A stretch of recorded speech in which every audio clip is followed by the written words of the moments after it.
உங்கள் சத்யாவில் இப்பொழுது ஆடி அதிரடி தள்ளுபடி. மெகா டிவி நேயர்களுக்கு அன்பு வணக்கம். மகளிர் நலம், பெண்களுக்கான பல பிரச்சனைகளை பற்றி பார்த்துட்ருக்கோம்.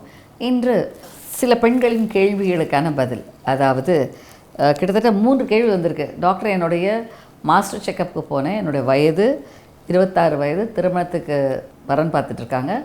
மாஸ்டர் செக்கப் ஒர்க் வைஸ் சேரும்பொழுது யூட்ரஸில் ஒரு ஃபைப்ராய்டு இருக்குதுன்னு சொன்னாங்க. எனக்கு இதனால் பிரச்சனைகள் வருமா திருமணத்துக்கு பின் குழந்தை பேர் பெறுவதற்கு அப்படின்ற ஒரு டவுட்டு ஒருத்தர் கேட்டிருக்காங்க.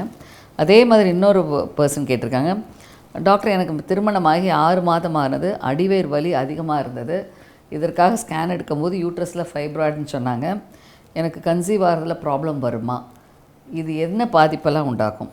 இன்னொரு பெண் எழுதியிருக்காங்க, டாக்டர், எனக்கு பேக் பெயின் அதிகமாக இருந்தது, குனியும் போது நிமிரும்போது வலி இருந்ததுனால ஸ்கேன் பண்ணினேன், ஒரு யூட்ரஸில் ஃபைப்ராய்டு இருக்குதுன்னு சொன்னாங்க, எனக்கு ஒரு குழந்தை இருக்கிறது, அடுத்த குழந்தைக்கு அடுத்த வருஷம் ட்ரை பண்ண போகிறோம், இதனால் பிரச்சனைகள் வருமா? ஸோ இவங்க அனைவருமே கேட்டிருக்க ஒரு கேள்வி, இந்த ஃபைப்ராய்டு குழந்தையின்மைக்கு காரணமாகுமா, குழந்தையின்மையை உண்டாக்குமா அப்படிங்கிறது தான் இவங்களோட கேள்வி. பொதுவாகவே இந்த ஃபைப்ராய்டுங்கிறது 30 வயது, இந்த ரீப்ரொடக்டிவ் ஏஜ் குரூப்பில் ரொம்ப காமனான ஒரு பினைன்னா கேன்சர் இல்லாத கட்டி. நம்ம எல்லாருக்கும் கட்டினாலே உடனே நம்ம பயப்படுறத கேன்சர் தான், ஐயோ டாக்டர், இது கேன்சர் ஆயிருமா, இதனால் என்ன பின்விளைவுகள் வரும், இந்த மாதிரியான சந்தேகங்கள் நிறைய பெண்களிடையே இருக்குது. ஆனால் இந்த கட்டி பொதுவாக 99% it's a benign tumour. 0.5% of the fibroid தான் கேன்சர் ஆகிறதுக்கான வாய்ப்புகள். ஸோ நமக்கு கேன்சர்ன்ற கான்செப்ட் ஃபைப்ராய்டை பொறுத்த வரைக்கும் இல்லை. அப்போ இந்த மாதிரி கேட்குறவங்களுக்கு இப்போ 3 விஷயம் கேட்டாங்க. ஒருத்தங்க என்ன கேட்டாங்க, திருமணத்துக்கு முன்பு ஃபைப்ராய்டு இருக்குது, எனக்கு குழந்தை வரதில் பிரச்சனையா. ரெண்டாவதுவங்க என்ன கேட்டாங்க, அடிவேர் வலி இருக்குது, ஃபைப்ராய்டு இருக்குது, இதை எடுக்கணுமான்னு கேட்டாங்க. மூணாவதுவங்க 2வது குழந்தை பிளான் பண்ணுறேன், தற்செயலாக நம்ம ஸ்கேன் பண்ணும்பொழுது பேக் பெயினுக்காக பார்க்கும்போது இருந்ததுன்னு சொல்கிறாங்க. ஸோ இந்த மாதிரியான பிரச்சனைகளோடு பார்க்கும் பொழுது இதனை எந்த விதத்தில் அணுகணும் அப்படிங்கிற விஷயங்களை தெரிஞ்சுக்கணும். பொதுவாக இந்த கட்டி பிரச்சனையே இல்லாத, இப்போ அந்த பெண்ணுக்கு ஒரு பிரச்சனையும் இல்லை, ஒரு ஸ்கேன் பார்த்தோம், ஸ்கேன் பார்க்கும்போது ஒரு ஃபைப்ராய்டு இருந்துச்சுன்னு பார்க்குறோம். ஸோ இதை பற்றி என்ன விதமான கருத்துக்களை சொல்லணும்? ஸோ அப்போ இந்த ஃபைப்ராய்டுனால் என்னென்ன பிரச்சனைகள் வரலாம், இது எதனால், எந்த டைமில் இதை ஆப்ரேட் பண்ணணுமா, எடுக்கணுமா, ட்ரீட் பண்ணணுமா, இந்த மாதிரியான சந்தேகங்கள் பெண்களிடையே அதிகமாக உள்ளது. ஸோ ஒரு ஃபைப்ராய்டு என்பது பொதுவாக இப்போ கேன்சர் வருவதற்கு வாய்ப்பு குறைவேண்டோம். ஸோ அந்த விதத்தில் இது பிரச்சனை இல்லை. அப்போ என்னென்ன பிரச்சனைகளை உருவாக்கலாம்? இப்போ ஒருத்தவங்க சொன்னாங்க, அவங்களுக்கு எந்த சிம்டம்ஸ் இல்லை, தற்செயலாக பார்க்கும்போது ஸ்கேனில் இருந்தது. ஸோ இவங்களுக்கு இதை பற்றி கவலைப்பட வேண்டிய அவசியமே இல்லை. இந்த கட்டினால் இப்பொழுது இவங்களுக்கு எந்த ப்ராப்ளமும் வரல. அப்போ என்னென்னலாம் பிரச்சனைகள் வரலாம்? முதல் பிரச்சனை என்ன வரும்? அதிகமான உதிரப்போக்கு. மாதவிடாய் வருகிற காலத்தில் இந்த மாதிரி பெண்களுக்கு மாதவிலக்கு அதிகமாக போகலாம், உதிரப்போக்கு இருக்கலாம், கட்டியாக கிளாட்ஸ் ஆகும், 3 நாள் படுறது 5 நாள் படலாம், ப்ரொலாங்டு ப்ளீடிங் வரலாம், பல நேரங்களில் வலியோடு சேர்ந்து இருக்கலாம். இதனால் இந்த பெண்களுக்கு பெரிய பிரச்சனைகள் வரலாம். 2வது முக்கியமான விஷயம், வலிகளோடு வருகிற மாதவிடாய், டிஸ்மெனோரியான்னு சொல்லுவோம்.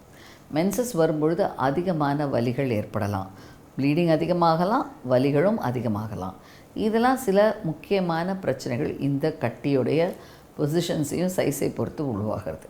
சில பெண்களுக்கு இந்த கட்டி ஒரு யூரின் பேக் பக்கத்தில் இருந்தால் அடிக்கடி யூரினேஷன் மாதவிடாய் வர்ற காலத்தில் இருக்கும்.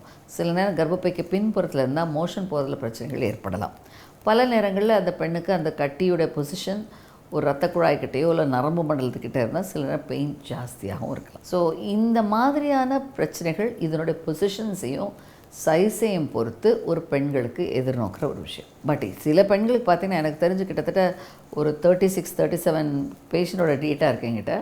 இவங்களுக்குலாம் எந்த சிம்டம்ஸ் இருக்காது, ஃபைப்ராய்டு கட்டி 7 சென்டிமீட்டர் 8 சென்டிமீட்டர் மேலே உட்காந்துருக்கும். ஸோ அவங்க ஒன்றுமே பிரச்சனை இல்லை, குழந்தையின்மைக்காக வருவாங்க. ஆனால் சிம்டம்ஸ் எதுவுமே இருக்காது. டாக்டர் இவ்வளோ பெரிய கட்டி என் வயிற்றில் இருக்கா, நம்பவே மாட்டாங்க, நம்பாமல் நம்மளோட டாக்டர்கிட்ட கேட்டு கூட வருவாங்க. ஸோ இந்த வகையில் ஒரு கட்டியின் அளவு என்பது அது அளவை பொறுத்து பிரச்சனைகள் கொடுப்பது அல்ல, அளவுகள் இல்லாத அதனுடைய பொசிஷன்ஸை பொறுத்து தான் பிரச்சனைகள் வரும். ஃபார் எக்ஸாம்பிள், இப்போ ஒரு சின்ன ஃபைப்ராய்டு, 1 சென்டிமீட்டர் ஃபைப்ராய்டு யூட்ரஸ்குள்ளே சப்மியூக்கஸ்ன்னு சொல்லுவோம், அந்த பொசிஷனில் இருந்தால் அதிகமான ப்ளீடிங் வரலாம், அதிகமான வெள்ளைப்படுதல் ஏற்படலாம். பல நேரங்களில் இன்பிட்வீன் பீரியட்ஸ் அப்போ ஸ்பாட்டிங் வரலாம், இன்பிட்வீன் பீரியட்ஸ் அப்போ வெள்ளைப்படலாம், வயிற்று வலி வரலாம். இதை வெளியேற்றுவதற்கான அடிவேர் வலியும் இருக்கலாம். அதே மாதிரி பல நேரங்களில் ஃபைப்ராய்டு எந்த பிரச்சனையும் இல்லாமல் இருந்தாலும் பல நேரங்களில் அதனுடைய பொசிஷன்ஸில் சில பிரச்சனைகள் வரலாம். உதாரணத்துக்கு சப்மியூக்கஸ்னால் யூட்ரஸ்குள்ளே மியூக்கஸ் மெம்பரனுக்கு கீழ்ப்பக்கமாக இருந்தால் நிறைய ப்ளீடிங் வரலாம், அடிக்கடி ப்ளீடிங் படலாம்.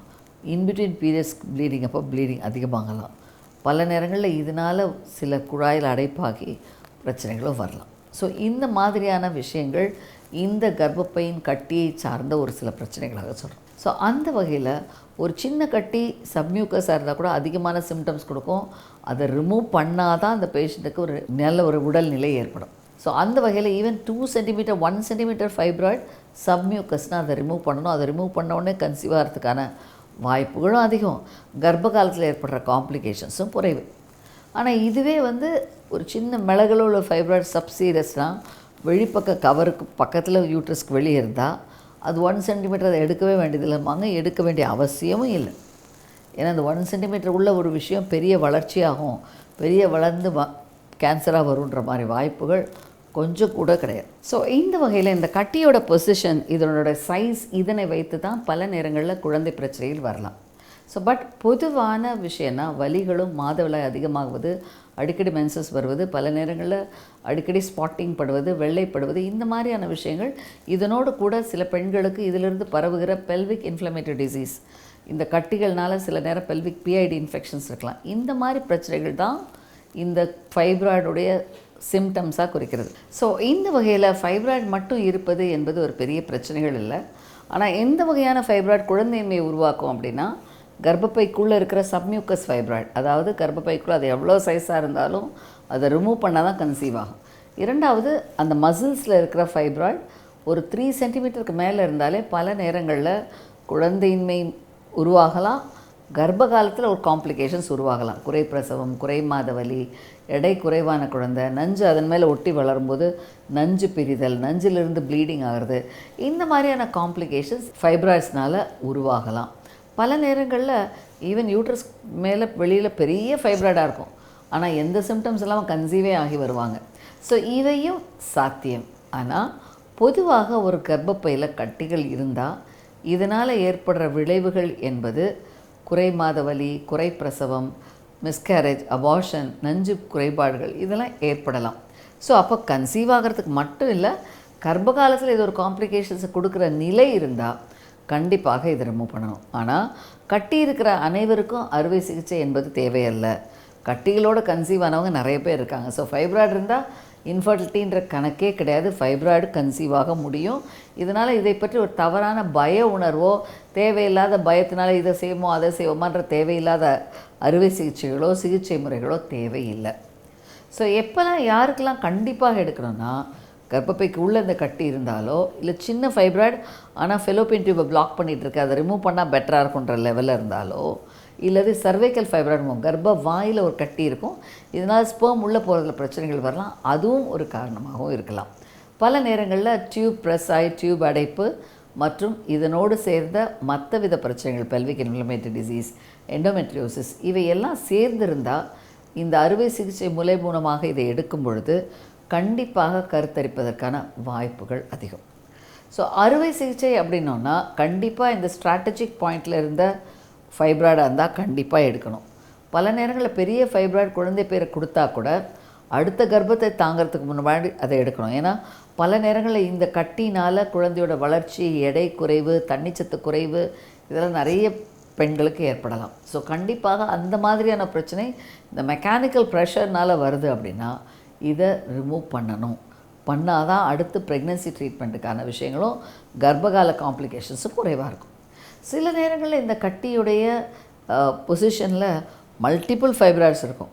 சில நேரம் அதில் முக்கியமாக எல்லாத்தையும் எடுக்கக்கூடிய நிலையே இருக்காது. சில நேரம் அதுக்கு எடுத்தால் கர்ப்பப்பையே எடுக்கணும் அப்படின்ற லெவலில் இருக்கும். ஸோ அப்படிப்பட்ட பெண்களுக்கு நாங்கள் சொல்கிற முக்கியமான விஷயம் என்னென்னா, நிறைய மருந்துகள், மாத்திரைகள் இருக்குது. தற்காலத்தில் உள்ள நவீன முறைகளில் இந்த மாத்திரைகள், மருந்துகளை இன்ஜெக்ஷன்ஸை மருந்துகளாக மாத்திரையாக சாப்பிடலாம். அதன் மூலமாக இந்த கட்டி குறைவதில்லை, அதனால் ஏற்படுற காம்ப்ளிகேஷன்ஸ், அதனால் ஏற்படுற செயல்பாடுகளுக்கு இது ஒரு முடிவாக அமையும். ஸோ கண்டிப்பாக இந்த மாதிரி விஷயங்கள் தான் இந்த நவீன சிகிச்சை முறைகளில் இந்த குறைபாடுக்கு சீர் செய்வதற்கான சிகிச்சை முறையை பெற்று அதன் பின் கருத்தரிக்கணும். கருத்தரித்து முடிந்தோடனே இது கட்டிகள் வளரலாம். அப்படி ஒருவேளை வளர்ந்தால் அதனுடைய சிம்டம்ஸை பொறுத்து அவங்க வயசை பொறுத்து இந்த ஃபைப்ராய்டு எடுக்கவா கட்டி எடுக்கவா என்பதை முடிவு செய்யலாம். ஸோ அந்த வகையில் இந்த ஃபைப்ராய்டை மெடிக்கல் ட்ரீட்மெண்ட் பண்ண முடியுமா இப்படி நிறைய பேஷண்ட் கேட்பாங்க. டாக்டர் மருந்து மாத்திரையில் குறைய வைக்க முடியுமா? கண்டிப்பாக முடியாது. அந்த மாதிரியான மருந்துகள் இல்லை. அறுவை சிகிச்சை முறை தான் சிறந்தது. அறுவை சிகிச்சை முறையில் முக்கியமாக நீங்கள் கவனத்தில் கொள்ள வேண்டியது ஃபைப்ராய்டு தான் காரணமாக இருந்து ஃபைப்ராய்டு இருக்கிறதுனால கருத்தரிக்கலை, மற்ற எல்லாம் நார்மல், ஹஸ்பண்டுக்கு எல்லா டெஸ்ட்டும் நார்மல், பெண்களுக்கு எல்லா டெஸ்ட்டும் நார்மல்ன்ற லெவல் வரும்பொழுது இந்த கட்டிகளை அறுவை சிகிச்சை மூலமாக எடுக்கணும். ஸோ அறுவை சிகிச்சை மூலமாக எடுப்பதில் முக்கியமாக கவனிக்க வேண்டிய விஷயம் லேப்ரோஸ்கோபி முறை. இந்த லேப்ரோஸ்கோப் முறை மூலமாக எத்தனை ஃபைப்ராய்டுனாலும் எத்தனை கட்டிகள்னாலும் எடுக்க முடியும். அதன் மூலமாக கருத்தரிக்கிற வாய்ப்புகளும் அதிகரிக்கும். ஸோ அந்த விதத்தில் மல்டிபிள் ஃபைப்ராய்ட்ஸோட பொசிஷன், அதனால் ஏற்படுற விளைவுகள், இதையும் கவனத்தில் கொண்டு கரெக்டாக கொடுத்தீங்கன்னா கண்டிப்பாக இந்த பிரச்சனைக்கு முழுமையான தீர்வு கிடைக்கும். ஸோ எல்லாவற்றுக்கும் மேலாக இன்னும் 2 விஷயம். கண்டிப்பாக இந்த ஃபைப்ராய்டு இருக்கிற பெண்களுக்கு ப்ரெக்னென்சியில் ஒரு குறை பிரசவமாக இருக்குது, இல்லை குறை மாத வலி வந்திருக்குன்னா அடுத்த முறை கருத்தரிப்பதற்கு முன்பு ஃபைப்ராய்டை சரி செய்த பின் தான் கன்சீவாக ட்ரை பண்ணணும். இது ரொம்ப முக்கியமான விஷயம். சரி டாக்டர், எனக்கு ஒரு அறுவை சிகிச்சை செஞ்சாங்க, அப்போ நான் நார்மல் கன்செப்ஷன் முடியுமா? நான் கன்சீவ் ஆகும் பொழுது இந்த கட்டியுடைய அறுவை சிகிச்சை செய்தாங்கன்னா என்ன விதத்தில் பிரச்சனைகள் வரும்? ஸோ கண்டிப்பாக இந்த அறுவை சிகிச்சை முறை லேப்ரோஸ்கோபி முறை மூலமாக உங்களுக்கு முறையாக செய்திருந்தாலும் கர்ப்ப காலத்தில் கர்ப்பப்பை விரிவடையும் போது தையல் விட்டு விடுவதற்கான வாய்ப்புகள் உண்டு. ஸோ இதனை கருத்தில் கொண்டு கண்டிப்பாக இந்த பிரச்சனையை சீராக அணுகுமுறை செய்து கவனிக்க வேண்டும். ஸோ அந்த முறையில் இன்றைய காலத்தில் அறுவை சிகிச்சை லேப்ரோஸ்கோப் முறை மூலமாக செஞ்சுட்டாங்கன்னா அடுத்து கர்ப்பம் தரிக்கும் பொழுது கவனிக்க வேண்டிய விஷயங்கள் என்ன? ஸோ ஃபைப்ராய்டு கட்டியை லேப்ரோஸ்கோப்பில் தான் அறுவை சிகிச்சை செய்யணும். அது முக்கியமாக தெரிஞ்சுக்கோங்க. எவ்வளோ பெரிய ஃபைப்ராய்டு, எத்தனை ஃபைப்ராய்டாக இருந்தாலும் ஓப்பன் சர்ஜரி என்பது குழந்தை பேருக்கு ஒரு தடையாக இருக்கும். ஸோ கண்டிப்பாக இந்த ஃபைப்ராய்டை அழகாக லேப்ரோஸ்கோப்பி லேசர் மூலமாக கிட்டத்தட்ட 50-60 ஃபைப்ராய்ட்ஸ்லாம் நாங்கள் எடுத்து கன்சீவான பெண்கள் இருக்கிறாங்க. ஸோ லேப்ரோஸ்கோப்பி முறை அருமையான சிகிச்சை முறை. இதன் மூலம் தான் அந்த ஃபைப்ராய்டு எடுக்கணும். இந்த ஃபைப்ராய்டு ரிமூவ் பண்ணப்புறம் எப்போ கன்சீவ் ஆகலாம் அப்படின்னா 4 months கேப் விடுங்க. கண்டிப்பாக உங்கள் டெலிவரி இந்த மாதிரி அறுவை சிகிச்சை மூலமாக செய்த பிறகு நார்மலாகிறதுக்கான சான்சஸ் குறைவு. ஏன்னா பல நேரங்களில் இந்த தையல் பிரசவ நேரத்தில் விட்டு விடலாம், பல நேரங்களில் ஆழமான தையல் போடுவோம். முன்றைய காலம் மாதிரி இந்த கட்டில் தான் இப்படி பண்ணணும் அப்படின்ற கட்டிங்லாம் இல்லை. எங்கே வேணால் கட் பண்ணி ஓப்பன் பண்ணி ஃபைப்ராய்டு எடுக்கலாம். அதனால் கர்ப்ப காலத்தில் பிரசவ நேரத்தில் கவனம் தேவை. கண்டிப்பாக எலெக்டிவ் சிசேரியன் செய்வது உங்கள் குழந்தைக்கும் தாய்க்கும் முக்கியமான ஒரு விஷயமாகும். ஸோ கட்டியாக கவலைப்படாதீங்க, குழந்தை பேர் வராது, வந்து தான் ஆகணுன்ற அவசியம் இல்லை. இதை ஒரு பெரிய பிரச்சனையாக நினைக்காதீங்க. இன்றைய காலகட்டத்தில் ஃபைப்ராய்டு என்பது எளிமையாக சரிப்படுத்தக்கூடியது. அழகாக லேப்ரோஸ்கோப் முறை மூலமாக கட்டியை தேவைப்படுகிற பெண்களுக்கு எடுக்கலாம். அதன் பின் கருத்தரிப்பதற்கும் பிரச்சனைகள் வராது. நேயர்களே, உங்கள் பிரச்சனைகள், சந்தேகங்கள் எதுவானாலும் எழுதுங்கள். மகளிர் நலம் மெகா டிவி உங்கள் கேள்விக்கான விடைகளை ஒரு நிகழ்ச்சியில் காணலாம். இந்த நிகழ்ச்சியின் முடிவில் ஒரு தொலைபேசி எண் வரும். அதற்கு உங்கள் சந்தேகங்களை கடிதம் மூலமாகவும் நேரடி தொடர்பு கொண்டு விளக்கங்களை பெற்றுக்கொள்ளலாம். பாலியல் பிரச்சனைகளுக்கு தொடர்பு கொள்ள வேண்டிய எண் 9841266666. பெண்களுக்கான பிரச்சனைகளுக்கு 9500011696 தொடர்பு கொள்ளவும். உங்கள் சத்யாவில் இப்பொழுது ஆடி அதிரடி தள்ளுபடி.